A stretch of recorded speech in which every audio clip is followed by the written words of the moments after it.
Bismillahirrahmanirrahim. Assalamualaikum warahmatullahi wabarakatuh. Alhamdulillah alladzi bi ni'matihi tatimmus shalihat. Allahumma shalli wa sallim wa barik ala sayyidina Muhammad wa ala alihi wa sahbihi ajma'in. Amma ba'du, hadirin jamaah yang dirahmati Allah. Tema kajian kita pada pagi hari ini masuknya dalam kajian fikih pernikahan, munakahat, tapi babnya ini udah bagian akhir yang judulnya terurainya ikatan pernikahan, atau bisa kita sebut juga bab talak. Kenapa ini penting? Ya karena kalau kita ngomongin tentang pernikahan, kita udah nikah semua. Yang belum kan talaknya gitu ya. Ya jangan sampai terjadi gitu maksudnya. Tapi ya begini, sebenarnya kalau kita bandingkan dengan agama yang terdahulu ya, sebutlah misalnya Katolik gitu, mereka tidak mengakui adanya talak. Sedangkan dalam Islam talak itu diakui dan halal juga walaupun tidak diprioritaskan. Nah sehingga nanti ada banyak pilihan untuk menyelesaikan urusan rumah tangga. Cuman di antara sekian banyak pilihan itu salah satunya adalah talak. Kalau di Katolik itu saya baca-baca beberapa literatur, mereka tidak mengenal istilah cerai atau talak. Mengingat begini latar belakangnya, sesuatu yang sudah disatukan oleh Tuhan itu tidak bisa dipisahkan lagi. Tapi kalau terpaksanya harus berpisah, maka istilahnya bukan talak, istilahnya adalah membatalkan pernikahan. Jadi pernikahan yang tadinya sudah dilakukan itu malah dianulir, dideny, sehingga bukan sesuatu yang sudah disatukan kemudian dipecah gitu ya, tapi penyatuannya itu sendiri yang dibatalkan. Jadi dianggap belum pernah terjadi pernikahan. Nah format kayak gitu kalau dalam Islam sebenarnya ada juga, itu namanya fasakh. Fasakh itu membatalkan pernikahan yang sudah terjadi dengan apapun alasannya.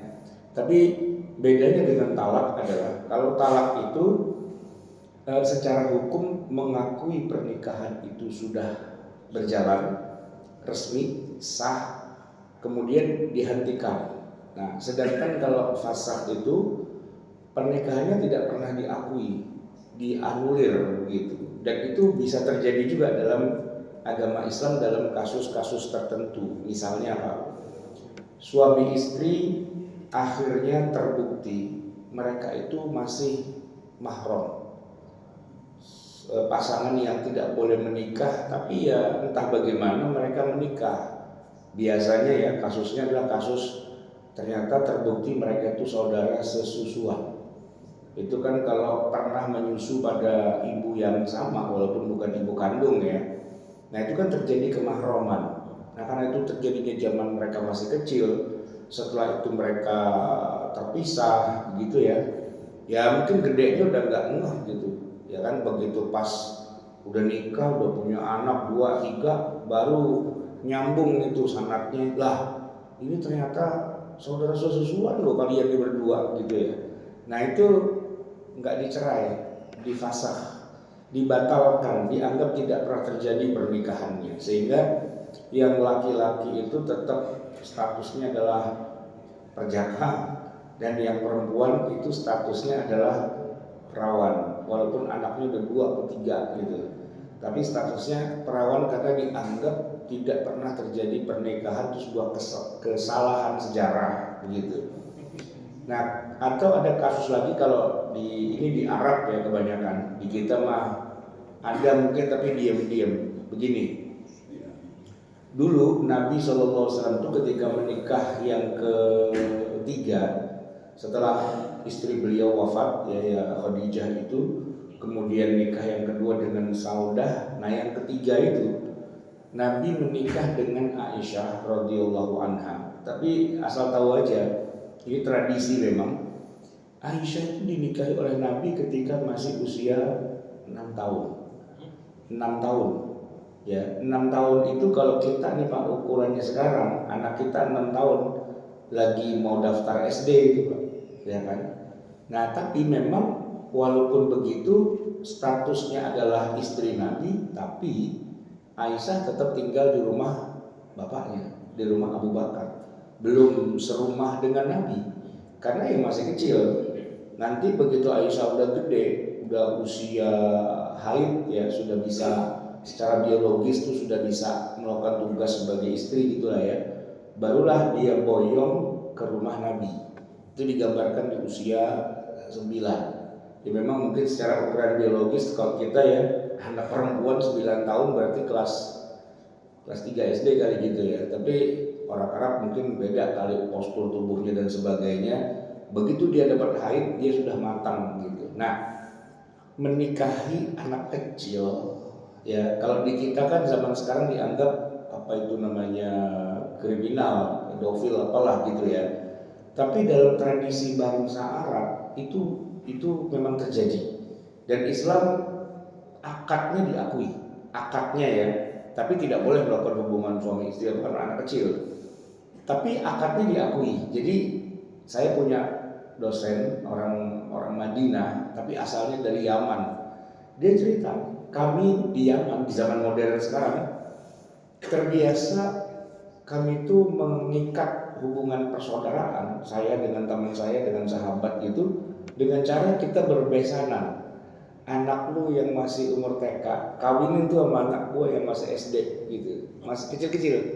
Iya. Nah beliau sendiri itu dinikahin sama orang tuanya. Ini dosen saya ya, usia 10 tahun Pak. Usia 10 tahun dia. Baru SD lah kelas berapa gitu kalau anak laki SD 10 tahun kan. Nah istrinya itu 8 tahun. Dia di main rumah-rumahan Pak, dikawinin gitu. Nah itu pernikahannya sah, tapi ya mereka nggak melakukan hubungan suami istri dengan anak kecil kan. Cuman bapak sama bapak nih yang berbesanan itu jadi begini, jadi nempel, jadi kayak saudara, lebih dari saudara bahkan dengan pernikahan itu. Nah kemudian nanti kalau ini anak-anak udah pada gede gitu ya, nah itu akan ditanya, akan dikasih tahu dan ditawarkan. Dulu orang tua kamu menikahkan kamu dengan dia. Sekarang kamu udah gede, kamu silahkan pilih mau terus pernikahan ini atau mau dibatalkan. Nah gitu. Kalau dia mau terus ya sudah, nggak usah akad lagi karena secara ketentuan sudah suami istri gitu ya, ketemu gede lah gitu istilahnya. Kalau kita mungkin istilahnya zaman dulu Pak, kawin gantung apa gimana gitu ya. Kecil-kecil udah dikawinin tapi nanti gedenya terserah mau diterusin atau mau bubarin. Nah kalau anaknya itu nggak terima, kagak mau saya punya suami dia, orang saya teman main sama dia tiap hari gitu misalnya kan. Nah udah kalau gitu orang tua bilang, ini kita fasakh ya, kita batalkan saja akad nikahnya, dibatalin. Nah kalau dibatalin berarti mereka tetap asli itu belum pernah menikah, karena pernikahan mereka dianggap tidak pernah terjadi. Itu namanya fasakh gitu. Nah dalam Islam diakui walaupun realnya di Indonesia mungkin nggak pernah terjadi karena itu terjadinya di negeri Arab dengan latar belakang budaya yang beda lah sama kita gitu ya. Nah kalau kita Pak di Indonesia kasus perpisahan antara suami dan istri itu cuma kalau nggak karena cerai ya karena kematian. Ya, kalau cerai itu nanti ada ketentuannya, nih yang mau kita lagi bahas. Kalau kematian ada ketentuannya juga, tapi kita nggak bicara yang matinya lah, yang cerainya. Jadi jamaah sekalian, kenapa kita bahas fikih tentang perceraian ini? Kan ini kan harusnya nggak boleh terjadi, tapi kenapa justru kita pelajari gitu ya? Karena begini Pak, ini adalah tindakan yang darurat, yang sama sekali kita tidak pernah berharap terjadi, tapi kadang-kadang ya nggak bisa ditolak juga. Ya kita nggak bisa menolak talak gitu. Talak itu bisa jadi terjadi begitu saja, seperti kita nih Pak naik pesawat ya, naik pesawat yang mahal kek, yang murah kek gitu ya, yang kelas elit, yang first class atau yang kelas ekonomi gitu ya. itu resiko ada turbulensi itu nggak bisa dihindari. Resiko pesawat kenapa-napa, misalnya kehabisan oksigen, kehilangan tekanan, atau mungkin malah mendarat darurat di air dan sebagainya, itu nggak bisa dihindari. Makanya secara prosedur itu ya, penerbangan komersial itu harus selalu diperagakan ya oleh pramugari atau awak pesawat, gimana caranya mengambil tindakan. Kalau begini cara pakai masker oksigen, pakai pelampung, dan cara loncat dari pesawat kayak perosotan itu dan sebagainya, itu setiap kali penerbangan diulang lagi. Saya juga bingung. Perasaan saya naik pesawat udah berkali-kali dah gitu. Masih lagi diulang lagi. Bisa nggak sih yang udah pernah nggak usah dengerin gitu misalnya gitu. Nggak boleh. Secara prosedur kita harus lihat lagi. Saya aja belenak gitu lihatnya. Tapi saya pikir itu pramugari apa nggak belenak lagi itu ya. Jadi dia ngeragain gini tapi apinya kemana-mana gitu. Kenapa? Alah, nggak akan terjadi juga gitu istilahnya. Tapi karena secara SOP itu adalah peraturan gitu ya, tahu siapa yang bikin peraturannya, pokoknya semua penerbangan komersial harus ada begitu-begituannya. Jadi bukannya kita berharap akan terjadi, tapi memang secara SOP semua harus tahu kalau terjadi begini harus begini gitu ya. Nah, fikih talak gitu juga Pak. Ini saya anggap aja saya lagi pramugari lagi memperagakan. Kalau terjadi begini ya. Bukan berharap semoga adalah 1-2 yang langsung talak habis ini gitu, jangan gitu, gak gitu ya kan. Kita tidak berharap hal-hal yang buruk terjadi. Tapi memang begini Pak, faktanya kalau kita datang ke pengadilan agama ya, kalau kita di Jakarta itu kan ada pengadilan Jakarta Utara, Jakarta Selatan, Jakarta Barat, Jakarta Timur gitu, per kabupaten lah itu ya. Itu berkas orang mengajukan gugatan cerai itu numpuk banyak banget gitu. Ya apapun lah itu latar belakangnya, tapi sidang-sidang perceraian itu numpuk gitu. Ya, artinya tinggi juga angka keinginan untuk bercerai gitu kan. Nah yang jadi masalah adalah orang pada semangat mau cerai, tapi fikih cerainya nggak paham. Nah itulah, jadi ini kita bukan lagi mau insya Allah mau cerai nih, enggak. Tapi kita harus tahu bagaimana aturan-aturan main dan prosedur di dalam syariat Islam tentang perceraian. Baik, jamaah sekalian, bahwa cerai itu bisa terjadi pada siapa saja, itu adalah fakta. Bahkan Rasulullah, Nabi kita, Nabi Muhammad, itu pernah menceraikan 2 orang istrinya. 2 orang loh Pak, ya kan? Ya memang beliau istrinya 11, tapi 2 orang itu dicerai. Yang pertama namanya Sayyidatina Hafsah binti Umar radhiyallahu anha. Ini anaknya Umar. Kalau Aisyah kan anaknya Abu Bakar. Kalau yang ini nih anaknya Umar. Beliau menjatuhkan talak pada Hafsah. Cuma memang begini, belum sampai habis masa iddahnya, belum sampai habis ya. Nah, oleh Nabi dirujuk sehingga talaknya itu tidak bermuara kepada perpisahan.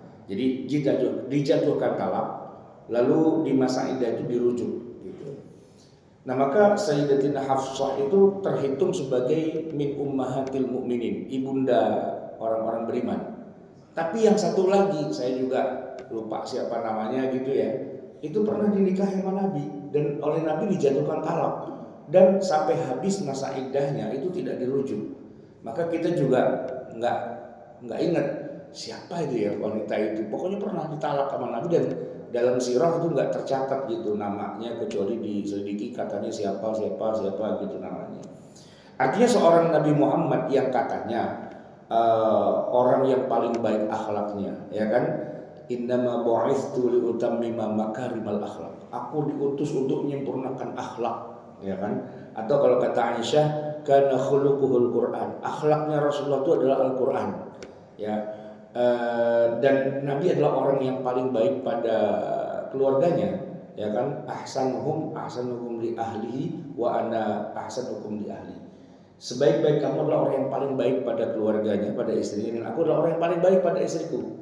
Tapi lepas dari itu semua, Nabi pernah mentalak gitu. Artinya ini sesuatu yang sifatnya manusiawi saja. Jangan kemudian dicerca atau dimaki-maki atau dijelek-jelekin atau dikucilkan. Itu sesuatu yang ya gitu Pak. Kita naik pesawatnya Garuda Pak, mahal gitu kan. Tapi turbulen aja, ya kan. Nggak mentang-mentang kalau naik Lion terus nyungsep gitu, enggak gitu.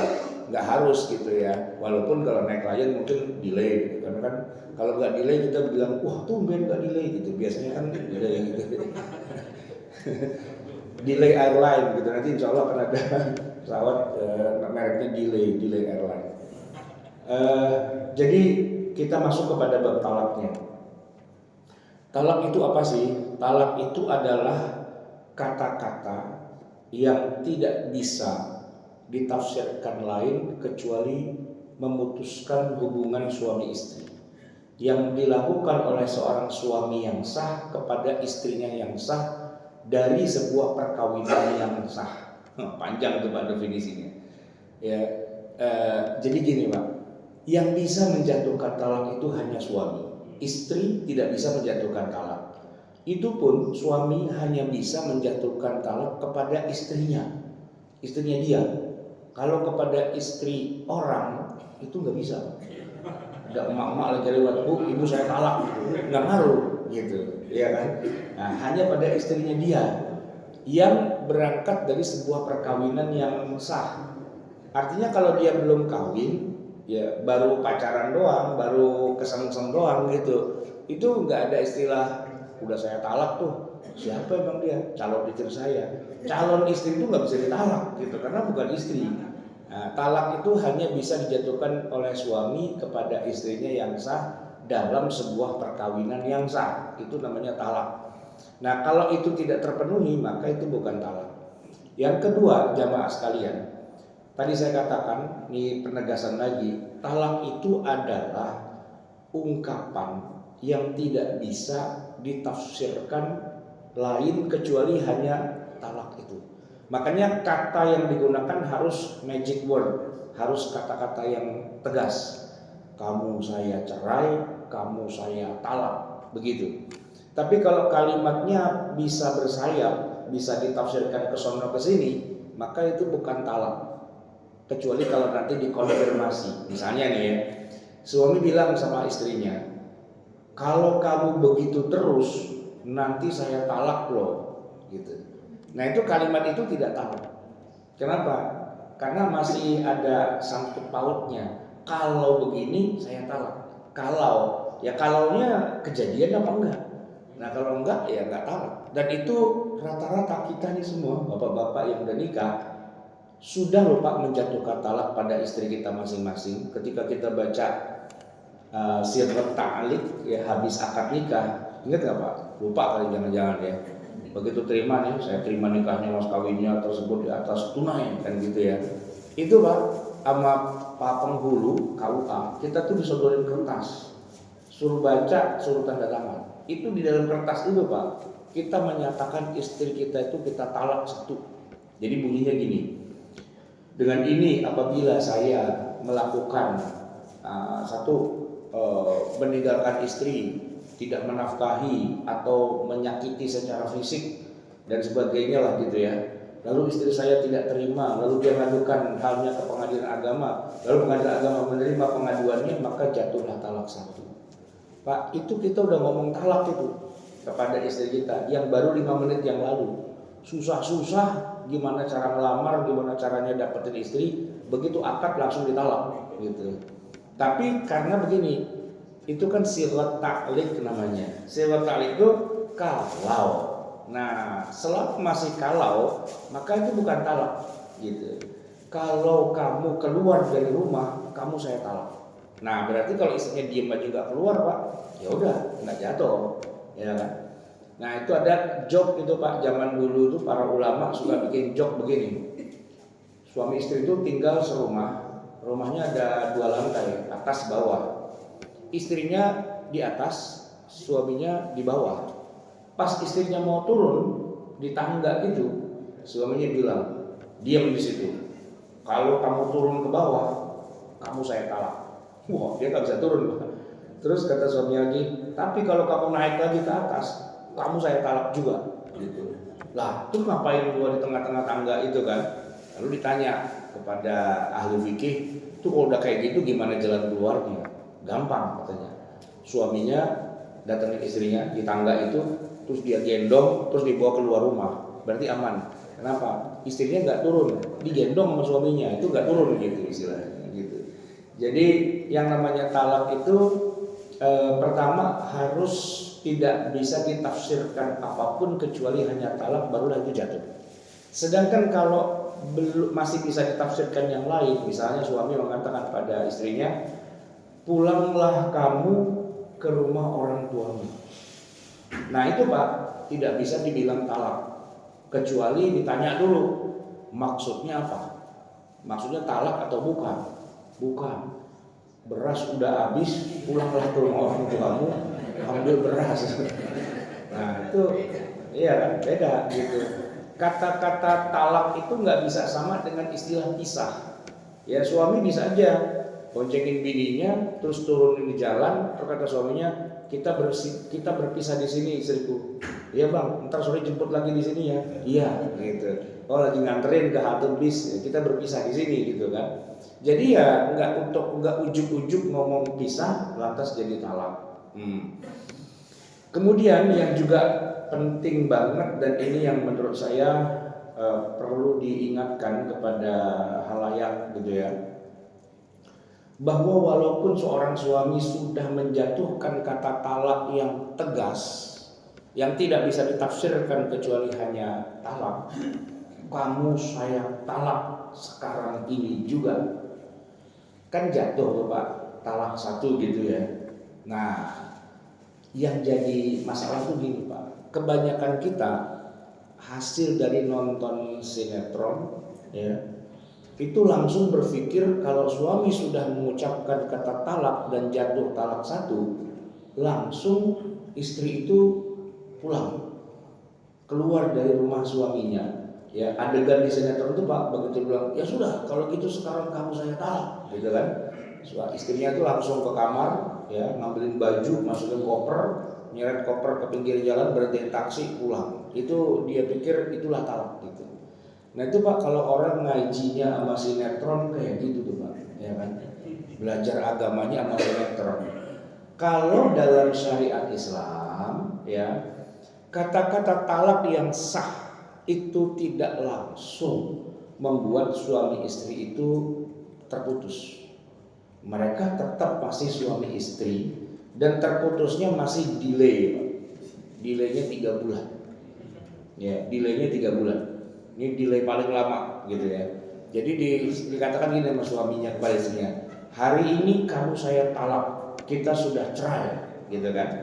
Nah itu Pak, walaupun talaknya sah dan sudah jatuh resmi gitu kan, tapi hubungan mereka masih tetap suami istri sampai 3 bulan. Atau lebih tepatnya seperti yang disebutkan dalam Al-Quran, wal mutallaqatu yatarabbasna bi anfusihinna thalathata quru. Seorang wanita yang dijatuhkan talak oleh suaminya, resmi ini sah talaknya, dia wajib menunggu yatarabbasna bi anfusihinna pada diri mereka thalathata quru, 3 kali quru, 3 kali suci dari haid. Jadi pas dia lagi haid nih dijatuhkan talak sama suaminya. Karena kalau bukan lagi haid, pas lagi suci. Karena kalau lagi haid dijatuhkan talak, suaminya dosa. Nggak boleh Pak, menjatuhkan talak itu harus tanya dulu istri. Istriku lagi haid apa lagi suci? Kenapa Bang? Nanya-nanya haid apa enggak? Enggak, mau jatuhin talak gitu. Oh sekarang lagi haid, besok aja kalau udah suci gitu kan. Nah kalau udah suci baru boleh jatuhin talak. Karena kalau enggak itu dosa suaminya. Cuman kalau suaminya jatuhin talak juga pas istrinya lagi haid, itu talaknya sah apa enggak? Talaknya tetap sah sih, tapi dosa. Sah tapi dosa. Gitu Pak. Nah, kalau mau yang enggak dosa, itu tungguin istrinya lagi enggak haid, lagi suci. Itu pun jangan disetubuhi dulu. Karena udah suci, udah kebelet suaminya, langsung hajar. Habis itu baru talak, enggak boleh, itu haram juga. Dosa juga. Maka kalau mau mentalak istri, syaratnya adalah tungguin haidnya selesai. Dalam kondisi dia sedang tidak haid, jatuhkan talak gitu. Tapi kalau sempat hubungan suami istri sejak berhenti haid sampai saat itu, maka kalau dia jatuhkan talak itu jatuhnya dosa. Maka orang mau talak tuh harus mikir dulu, kapan nih istri saya udah berhenti haid, dan tungguin sampai dia suci, dan jangan ditowel-towel, jangan diapain, jatuhin talak. Nah, itu kata Allah dalam Al-Quran, 3 kali suci dari haid barulah hubungan mereka sebagai suami istri selesai. Hitungannya gini Pak, dia lagi suci nih ya, kamu saya talak. Nah, oke. Sucinya kan lama tuh, kira-kira 24 hari, 23 hari gitu kan, sampai ketemu haid, seminggu lah gitu kan. Nah, begitu dia selesai haid, dan suci lagi tuh, ya kan, 23 hari atau berapa gitu kan, terus dia haid lagi. Nah, begitu haid lagi, ya kan, selesai haid kan dia suci itu, berarti suci yang ketiga tuh. Begitu suci yang ketiga, barulah selesai masa iddahnya. Berarti setelah itu barulah mereka bukan lagi suami istri. Lama itu Pak. Itu ibarat kata begini Pak. Pesawat terbang, kalau dia landing, dia mendarat Pak ya, antara dia touch ke landasan dengan pesawat itu berhenti Pak, itu berapa kilo? Bisa 3 kilo, 4 kilo itu Pak. Ya kan? Enggak yang begitu menyentuh langsung berhenti. Itu namanya pesawat jatuh Pak. Ya, bukan mendarat, itu jatuh, gitu jatuh. Kalau fasah iya, kalau fasah begitu difasah ya udah selesai, bukan suami istri saat itu juga, gitu kan. Tapi kalau talak enggak, antara touch di landasan sampai pesawatnya berhenti itu ada jarak gitu. Begitu mendarat, itu masih jalan itu terus gitu. Artinya penumpang belum bisa berdiri, belum bisa turun, masih tetap harus pakai seatbelt dan sebagainya. Sampai pesawat benar-benar berhenti, barulah Anda boleh berdiri, ambil koper apa segala kan gitu ya. Nah kira-kira kayak gitu Pak. Jadi suami mengatakan kamu saya talak, itu ibaratnya pesawat nyentuh landasan, ya kan? Tapi dia masih sliding itu, masih jalan terus itu kan, sampai 3 kali suci dari haid istrinya. Nah tinggal nanti istrinya bilang begini, Bang, ini udah mau haid suci haid yang ketiga, ini masih mau diterusin talaknya atau mau dirujuk? Istilahnya rujuk Pak. Rujuk itu sebelum habis masa iddah, suaminya bilang begini, kamu saya rujuk. Dah, selesai. Selesai apa? Ya nggak jadi talak gitu loh, nggak jadi talak. Jadi aman. Cuman ibaratnya pelor Pak, dari 3 pelor 1 udah ditembakin tuh. Tinggal 2 pelornya. Nah nanti kalau tembak lagi, habis 3 tuh, nah nggak bisa balik gitu Pak. Kalau itu masih bisa. Nah Nabi ketika menceraikan Hafsah, ya itu talaknya jatuh itu Pak. Cuman memang sebelum habis masa iddahnya, sama Nabi dirujuk, kamu saya rujuk, gitu. Khususnya dalam madhab kita, madhab Syafi'i, merujuk itu harus pakai mulut, kamu saya rujuk. Tapi di luar madhab Syafi'i kadang-kadang mereka bilang nggak harus pakai ngomongan, pakai perbuatan aja. Tiba-tiba suaminya nongol di kamar bininya, ngapain nyusul? Udah lama, sebulan gitu, panik hujan mulu lagi ya kan. Kalau iman kuat, Imran yang jadi masalah gitu kan. Tiba-tiba bininya dihajar gitu kan, itu otomatis rujuk Pak, otomatis rujuk gitu, tanpa harus ngomong.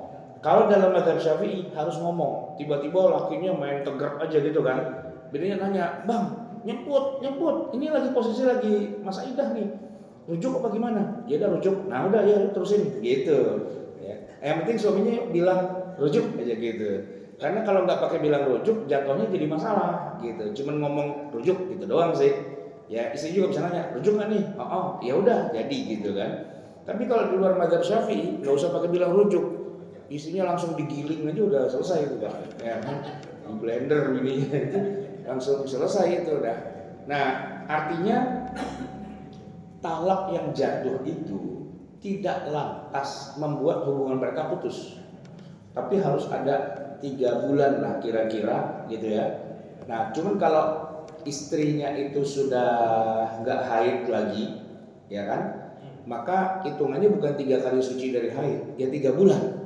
3 bulan secara komariah gitu. Atau kalau istrinya itu belum balik gitu ya, kayak zaman dulu Aisyah gitu, atau belum disetubuhi sama sekali sejak nikah, nah itu malah nggak pakai masa iddah gitu.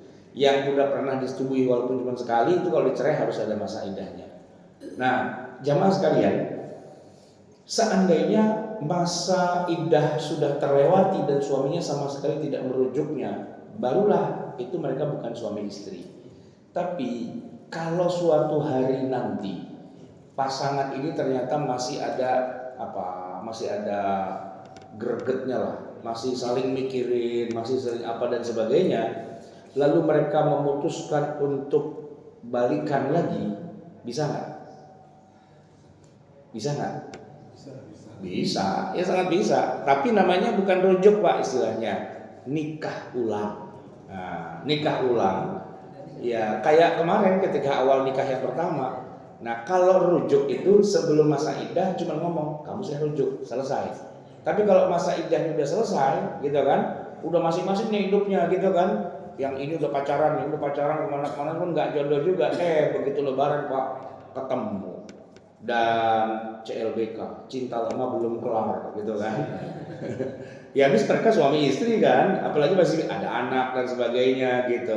Lama-lama pada cair gitu. Ya udah lu kawin lagi lah dari mula. Dari mula Pak kawinnya, ngelamar lagi dari mula tuh Pak, ya kan? Akad nikah lagi. Kalau orang Betawi ya bawa palang pintu lagi, bawa ondel-ondel lagi tuh, ya kan? Bawa wajib, bawa dodol, bawa apa gitulah, ya kan? Dan istrinya mungkin sudah pengalaman kan. Dulu waktu dinikahin pertama kali kan masih polos. Ditanya, Mas kawin apa, terserah abang aja, gitu kan. Nah sekarang dia udah teredukasi gitu kan. Ditanya Mas kawin apa, seperangkat alat sholat ya. Masa seperangkat alat sholat lagi, seperangkat alat berat lah gitu. No beko no, ya kan. Ya karena istrinya sudah mulai ngerti, oh ternyata ini ada kesempatan mahar gitu ya. Minta rumah kayak, minta mobil kayak, minta apa gitu kan. Cicil-cicil dari situ ya, pokoknya itu beban suami gitu. Itu boleh Pak, bisa. Jadi ada dua kemungkinan, antara rujuk atau nikah ulang. Kalau rujuk sebelum habis masa iddah, nggak usah pakai modal Pak, modalnya mulut doang. Kamu saya rujuk, dah selesai. Tapi kalau lewat batasnya, nah mesti nikah lagi dari semula gitu ya. Anggaplah mereka rujuk atau mereka nikah lalu mereka hidup di rumah tangga lagi gitu kan. Ya namanya manusia Pak, tadinya udah ayo kita deh rukun damai, ternyata suami nyap lagi sama bininya, langsung dikatakan kamu saya talak gitu kan. Nah itu Pak, jatuh talak lagi, tapi masa iddah dulu gitu. Antara dia rujuk atau dia diamin sampai habis, itu kalau sampai habis Pak, dia balikan lagi bisa masih. Karena yang namanya talak yang bisa dirujuk itu kata Allah dalam Al-Quran, at-talaqu marratani. Talak yang bisa dirujuk itu dikasih kesempatan cuma 2 kali. Nah, berarti kalau dia balikan lagi, nikah lagi, ini nikah yang ketiga nih Pak jadinya. Dengan suami dan istri yang itu juga, gitu kan. Itu pernikahan yang keberapa nih Bang? Yang ketiga. Keren. Enggak, bininya dia juga. Talak, balik lagi, talak, balik lagi. Orang bingung. Perasaan gue pernah datang di undangan, pasangannya dia lagi sih gitu. Kenapa emang? Talak balik lagi. Emang nggak ada perempuan lain apa? Emang dia doang satu-satunya yang nyambung sama saya gitu. Ya nyambung, jangan ditalak-talak mulu. Udah yang ketiga nih gitu kan. Nah kalau udah 3 kali Pak dia nikah, ya kan, dia ceraiin lagi sekali lagi, habis. Nggak bisa dirujuk, nggak bisa dinikah ulang. Rujuk aja nggak bisa Pak. Jadi kalau udah talak yang ketiga, ya nyesel gue talak yang ketiga, rujuk lah. Kagak bisa Pak, udah offset ini. Ya kan, udah offset. Dia langsung tendangan bebas nih. Udah gak bisa lagi gitu kan. Ya udah kalau gitu ntar kita nikah ulang. Kagak bisa juga. Gak bisa juga nikah ulang. Kata Allah dalam Al-Quran, hatta tankiha zawjan ghairah. Istrinya itu harus nikah dulu dengan laki-laki yang lain. Kemarin ada jamaah nanya, Ustaz katanya kalau talak 3 harus nikah dulu sama yang lain. Saya mau nikah dulu sama janda mana gitu. Bukan ente yang nikah, bini ente. Dia kalau nikah dulu sama yang lain. Bukan. Oh kirain saya yang harus nikah dulu. Enggak, bini ente. Lah bini saya nikah sama orang lain. Lah iya. Wah repot juga ya. Tapi bisa nggak kita bikin pura-puranya gitu? Ya nggak bisa pura-pura, nikahnya harus nikah yang sah. Oh gitu. Ya udah ntar saya nyuruh dah siapa gitu lu nikahin bini gue, tapi awas lu jangan tawel-tawel ntar lu balikin lagi gitu. Kagak bisa, nggak bisa. Bukan hanya harus ditowel Pak, ditusuk gitu harus tuh. Hah, ditusuk? Ntar kalau dia hamil gimana? Ya resiko, salah sendiri lu punya bini 3 kali dicerai, ya kan? Kalau misalnya itu bini Pak, memang nggak cocok sama suaminya yang berikutnya, lalu suaminya menceraikan, baru bisa balik, ya kan? Tapi kan tergantung. Bisa jadi suaminya mau menceraikan, mau nih suaminya yang baru ya, biar bisa balik. Tapi bininya yang kagak mau. Bang, enakan sama abang bang, soalnya kagak enak, retoy. Yang ini baru mantap nih, gitu kan. Kan susah itu. Iya, baru sekali nanjak udah ngos-ngosan. Ini mantap ini gitu kan. Nah itu udah bang, kita terusin aja, kita terusin. Punya anak banyak, jebret-jebret, banyak gitu. Nah lakinya yang lama bengong aja, lu kapan balik lagi sama gua? Ah kagak enak, enakan ini katanya. Lebih seru nih jalan tol nih, kalau soalnya jalannya berliku-liku gitu misalnya. Nah itu ya apa boleh dibilang, ya udah berarti sudah bukan suami istri lagi dan sudah nggak bisa kembali lagi. Sampai entah kapan suaminya itu kan menjatuhkan talak, habis masa iddahnya baru dia bisa balik lagi. Tapi kan udah tua, udah peot-peot, dia kan udah keripet-keripet, kulitnya semua udah diwiron gitu, udah keripet-keripet gitu, mau diapain lagi tuh bini gitu ya. Nah jamaah sekalian, ada kejadian yang unik di masa Nabi yang dialami langsung oleh Nabi, yaitu istri beliau yang kedua, pernikahan Nabi yang kedua setelah beliau lama ngejomblo. Jadi Khadijah wafat, terus Nabi menikah lagi sebelum sama Aisyah tuh sama Sayyidatina Saudah. Ini memang tipikal janda tua yang udah nggak bisa ngapa-ngapain, Pak. Udah tinggal napasnya doang, ya. Dia udah nggak bisa ngelayanin Nabi, nggak energik, nggak apa dan sebagainya. Jadi dia itu kayak apa ya? Bukan menyesal sih, tapi merasa nggak pede jadi istrinya Nabi. Apalagi setelah itu Nabi menikah dengan Aisyah. Nauin Pak Saudah ini, langsung bilang gini sama Nabi, ya Rasul, saya mohon satu hal, jangan ceraiin saya, tapi semua kewajiban Anda sebagai suami saya udah ikhlasin. Saya nggak usah dikasih nafkah, saya nggak usah digilir, saya nggak usah diapa-apain, anggap aja saya itu bukan istri Anda. Tapi saya cuma minta satu aja, jangan ceraiin saya. Jadi jadwal giliran Nabi itu kan harusnya rata tuh semua istri kan. Saudah bilang jatah saya kasih Aisyah aja gitu. Aisyah girang, mantap nih gitu. Yang lain satu dia dua, mantap itu kan. Gitu. Iya mana? Termasuk itu nafkahnya. Jadi kan nafkah itu kan harus adil. Iya, aturannya harus adil. Tapi kalau Saudahnya sendiri jatah nafkahnya dikasih ke Aisyah juga kan, maka kata Aisyah, tidak ada wanita sebaik Saudah di dunia ini. Iyalah jatahnya dia lo ambil. Itu wanita terbaik itu Saudah gitu kata Aisyah gitu. Nah itu dimungkinkan. Nah ketika pernikahan mentok dan masing-masing sudah tidak bisa berperan sebagai suami atau istri gitu ya, apakah harus cerai? Tidak juga. Tidak juga. Kalau kedua belah pihak saling ridho, ya saling ridho tuh tidak menuntut hak dan tanggung jawab. Suami tidak menuntut pada istrinya harus tinggal sama suaminya. Gak apa-apa terserah lu lah, tinggal di kampung di mana bodo amat terserah. Lu atur aja hidup lu, gitu kan? Terus istri juga gitu, terserah abang dah mau ngapain aja terserah. Tapi kita tetap suami istri, boleh, boleh. Itu kejadian di masa Rasulullah. Maka jamaah sekalian, selama suami tidak menjatuhkan talak, pernikahan mereka tetap ada, tetap berlangsung. Asalkan kedua belah pihak sama-sama ridho. Gitu.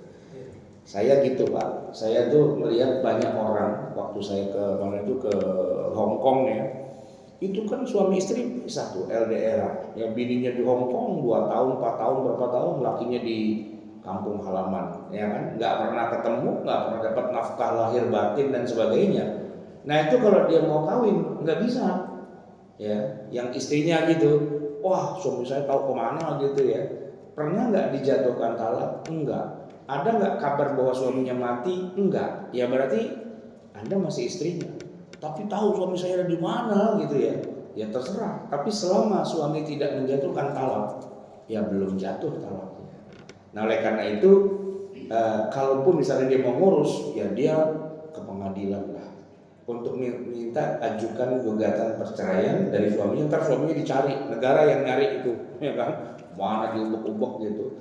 Nah kalau emang ternyata mau cerai, dia tuh kan talak gitu. Tapi kalau enggak, ya tetap itu istrinya begitu. Nah makanya jamaah sekalian, fungsi dari negara terhadap sebuah pernikahan itu sangat erat sih kaitannya. Karena dalam beberapa hal status pernikahan mereka itu yang menentukan adalah negara. Apakah masih suami istri atau sudah bukan gitu ya. Kasus yang tadi Pak, suami istri sudah terpisah entah berapa tahun lamanya. Ini istrinya ini sudah nggak merasa istri gitu. Tapi memang seingat dia nggak pernah suaminya menjatuhkan talak. Dan seingat dia nggak pernah dengar kabar bahwa suaminya meninggal. Ini kalau dia mau kawin lagi gitu Pak, nggak bisa. Kecuali dia datang ke pengadilan dan minta agar pengadilan menjatuhkan talak. Nah pengadilan akan melakukan apa? Pencarian suaminya, dicari di mana. Kalau emang ternyata suaminya meninggal, akan dibuat surat ya cerai mati istilahnya begitu. Nah berarti si wanita itu harus menjalani dulu masa iddah ya kan selama 4 bulan 10 hari gitu, baru dia boleh nikah gitu. Atau ya diurus sama pengadilan jatuh talaknya.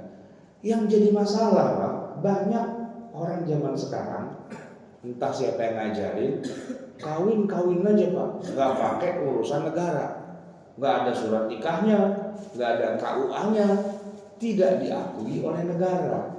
Negara tidak pernah mengakui dia menikah, tapi dia nikah. Kata Pak Ustadz nggak apa-apa, nggak usah pakai surat-surat yang resmi gitu ya, main kawin aja. Itu Pak, Ustadznya mengajarin begitu gara-gara dia sendiri melakukannya sama tuh. Harusnya Ustadznya kalau mau poligami dia urus suratnya, cuman dia takut sama bininya. Prinsipnya adalah lebih baik minta maaf daripada minta izin gitu kan. Jadi ya dia gak punya surat juga. Ketika ada muridnya pada mau poligami, dia suruh poligami, nggak ada yang pakai surat. Kasiannya adalah perempuan-perempuan yang dinikahi secara ilegal itu Pak. Itu kalau dia bermasalah dengan suaminya, minta cerai apa dan sebagainya, dia nggak bisa mengadu ke pengadilan agama. Kenapa?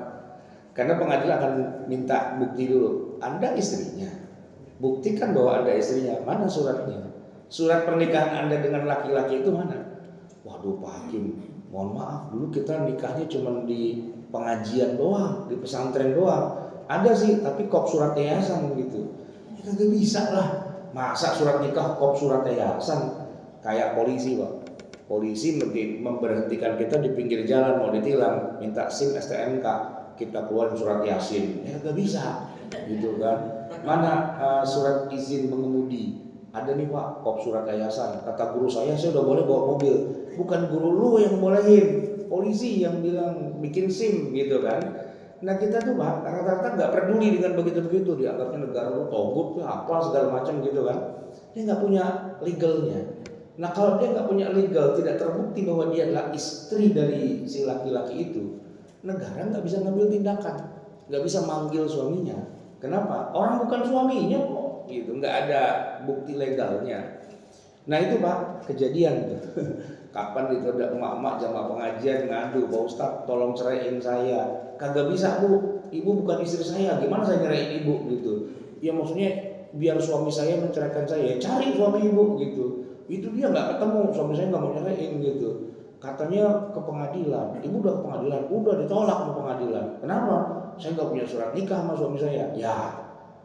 Ya urus dah pendaringan lo sendiri, saya nggak mau tahu. Masa ibu yang melanggar saya suruh tanggung jawab. Udah atur sendiri lah gimana kayak bodo amat. Saya nggak pernah nyuruh orang nikah nggak usah pakai surat gitu. Nggak mau. Kenapa? Bayangin kita beli motor, beli mobil second. Mau Pak nggak pakai STNK, nggak pakai BPKB, begitu doang. Pagi kita beli, sore polisi datang. Oh ada penadah nih, gitu kan repot ya kan. Jadi beli mobil atau motor aja itu harus ada STNK, BPKB, bahkan harus ada faktur gitu loh, ya kan? Harus ada kwitansi bahkan gitu. Nah ini main beli-beli aja, nggak ada suratnya, nggak ada apa-apa, bagaimana urusan?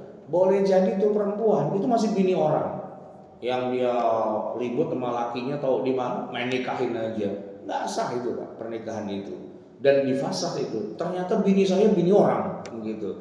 Main kawin-kawinin aja ustadznya, bang ustadznya bejat, kagak ngerti agama, main kawin-kawinin aja. Dia pikir kawin tuh seenaknya dengkulnya dia aja gitu kan, tentang di mana gitu nikah gampang. Kalau di Indonesia nggak bisa begitu.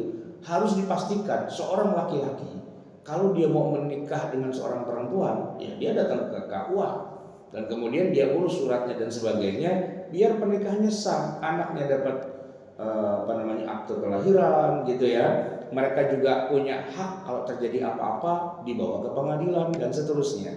Nah, bagian yang penting ini Pak, kebanyakan di dalam kajian-kajian fikih pernikahan, kalau ustadznya adalah anti negara, gitu ya, anti pemerintah, dia main kawin-kawin aja gitu Pak. Cuman kalau dia udah punya masalah, nah mau ngadu sama siapa? Ya kan nggak ada yang bisa dimintakan kehadirannya dalam urusan rumah tangga. Bener sih rumah tangga itu urusan pribadi. Tapi kalau udah hal-hal yang menyangkut tentang perceraian dan sebagainya, harta gono gini, pembagian pengasuhan anak dan sebagainya, ya harus ada hakimnya, harus ada hakimnya. Jadi misalnya gini Pak, kan cerai itu intinya, tapi buntutnya banyak itu Pak. Harta gimana, anak gimana, itu harus di tangan hakim, nggak bisa main cerai-cerai gitu aja. Nanti anaknya ditanya, misalnya nih Pak, suami istri ya, sepakat pisah, anaknya masih pada kecil-kecil, ada 3. Ini guru saya pernah cerita kayak gitu di pengadilan. Anaknya 3 Pak. Yang paling kecil ditanya, mau ikut bapak atau ikut mama?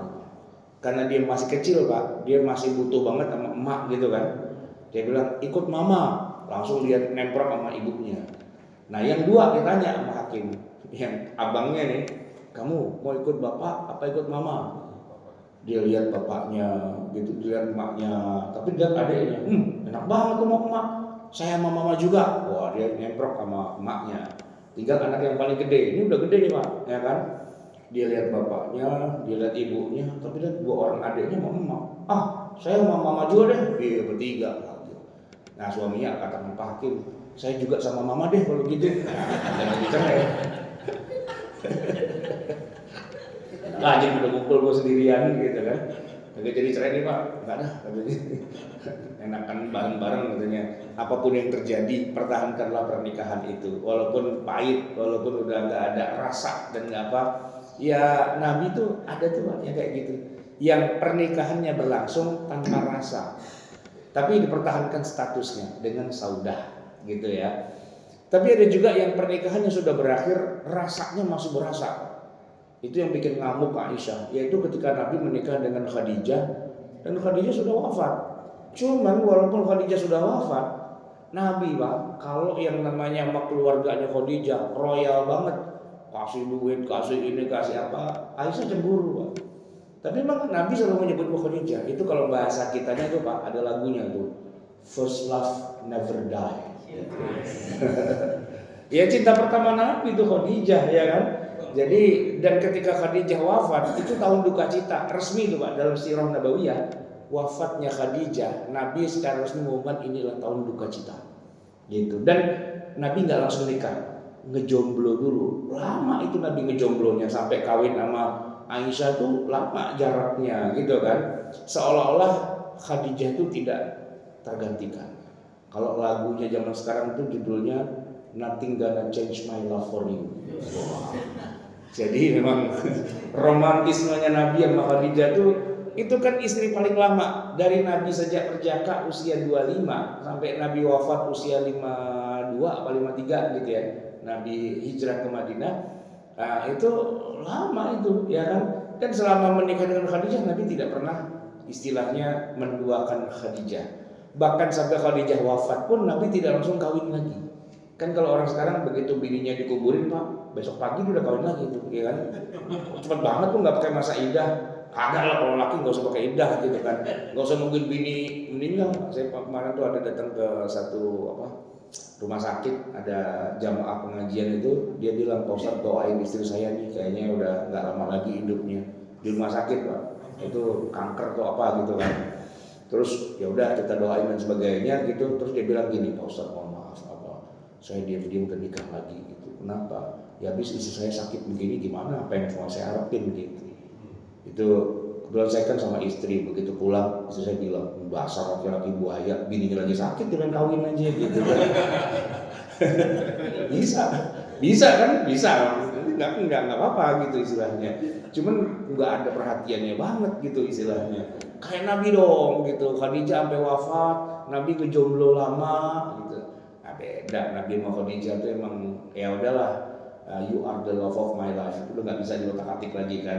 Itu yang bikin Aisyah cemburu gitu kan, orang udah mati udah dikuburin masih disebut-sebut aja. Tapi Nabi nggak bisa bilang apa-apa. Ya dulu saya lagi dalam keadaan nggak enak, dimusuhin apa semua, yang pasang badan Khadijah.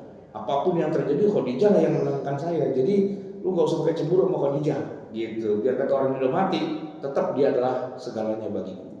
Diam Aisyah gitu kan. Diem lah gitu. Artinya seperti itu Nabi. Dan memang kolaps begitu Khadijah wafat, Nabi itu oleng dan kemudian kayak udah gitu, selesailah udah. Sampai Nabi itu ngadu sama Allah pengen resign jadi Nabi. Resign aja dah. Kenapa? Apapun tantangannya, kalau ada Khadijah di samping, ayo. Tapi begitu di samping, ya agak ada sendirian doang nih, berhenti dah ya Allah gitu kan. Makanya dari situ Allah bilang jangan resign. Yuk saya ajak jalan-jalan. Nah itu jadi Isra Mi'raj itu Pak. Isra Mi'raj itu kan gara-garanya Khadijah wafat itu sebenarnya. Nabi dihibur oleh Allah, diajak jalan-jalan ketemu dengan nabi-nabi masa lalu ya kan, langit 7, kemudian jalan-jalan ke surga, neraka dan sebagainya. Begitu pulang besok paginya kayak udah di full charge, udah 100% Pak, udah mantap lagi langkahnya gitu. Kemarin letoy-letoy begitu pulang Isra Mi'raj udah mantap lagi, yuk dakwah lagi yuk gitu. Kemarin yang ribut itu lupakan saja. Wah, gitu dari Isra Mi'raj itu Pak. Tapi memang begitulah seorang Nabi Muhammad SAW itu hatinya terpaut erat dengan Khadijah gitu ya.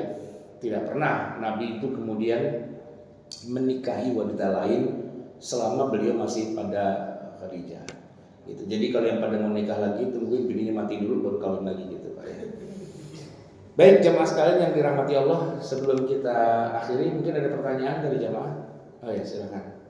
Kalau rujuk dan talak itu sah nggak kalau dilakukan dengan telepon?